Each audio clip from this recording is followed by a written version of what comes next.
If we look at Mr. Canfield's map, we see an area with a lot of lines with black dashes crisscrossing each other.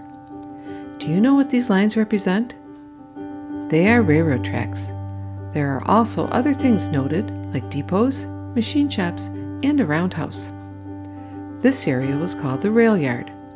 It was where work was done on train engines and train cars, and where freight was loaded and unloaded onto trains. It was also where people got onto and off trains. If we look at the same area today from a satellite view, we can see that most of the railroad tracks are gone. Have you ever ridden a train? Have you seen a train roll through Baraboo? Trains still come through Baraboo carrying freight like crushed stone from Rock Springs and taking metal parts to Reedsburg. Today the trains coming through Baraboo no longer carry passengers. In the past though, as many as 16 passenger trains filled with thousands of people came through Baraboo every day. When the first dams and mills were built in Baraboo, it was hoped that a railroad would be built and make it easier to get goods and people to and from Baraboo. Until a railroad came, everything coming into and going out of Baraboo had to be moved by wagons pulled by oxen or horses. Roads were not paved in those days and were often muddy and rocky. The Baraboo River provided water power for things to be made in Baraboo, like lumber, furniture, wool cloth, and barrels of wheat. But in order to ship them out to big cities where they could be sold, they had to be hauled many miles to the nearest railroad depot.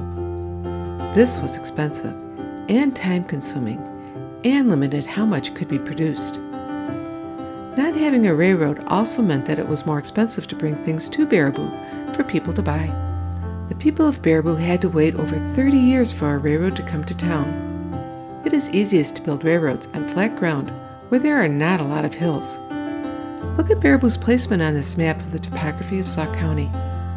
What made it hard for a railroad to be built to Baraboo? The Baraboo Bluffs were a big barrier that made it expensive but not impossible to build a railroad to Baraboo. Trains cannot climb steep hills, so railroad tracks had to be built to go either around hills and mountains or through them in tunnels. Tunnels are expensive to build. Finally, in 1871, a railroad was built to Baraboo. A way was found through the Baraboo Bluffs by going through the Devil's Lake area. A track was laid at the base of the East Bluff, extending the railroad from Madison. The name of the railroad company was the Chicago and Northwestern Railroad. When the first train engine arrived in Baraboo in September of 1871, it was a big day. Everyone took the day off from school and work and had a big party to welcome the train. After reaching Baraboo, the railroad continued to be built to the northwest, connecting Baraboo to Reedsburg and to Laval, and eventually to La Crosse. The railroad also went through the villages of North Freedom and Rock Springs. A passenger depot was built in Baraboo so that people could buy tickets to ride the train or wait for people to arrive. With the new railroad, people could now take a ride to Madison that would only take a few hours. Before the railroad, it would take days to walk or ride a horse from Baraboo to Madison.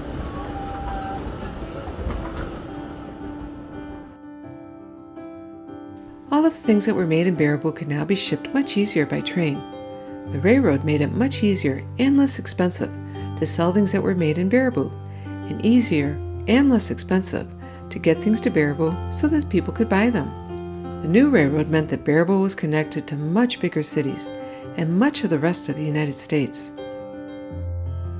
When a railroad was built through a village, a depot was built to accommodate passengers and freight. Baraboo had a depot, but also was chosen to become the headquarters for a stretch or division of the railroad that measured over 200 miles long. This was known as the Madison Division, even though the headquarters were in Baraboo.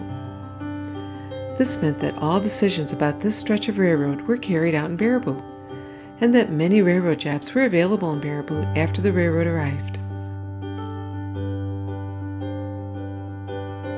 A roundhouse with 8 stalls was built at a Baraboo rail yard.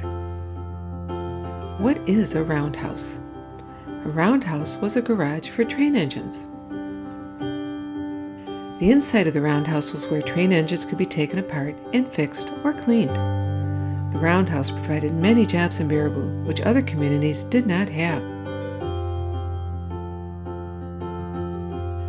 The roundhouse was eventually enlarged to include 28 stalls for train engines. To put an engine into the right stall, it was moved onto a giant turntable, which would turn and line the engine up with a set of tracks that would go into a stall of the roundhouse.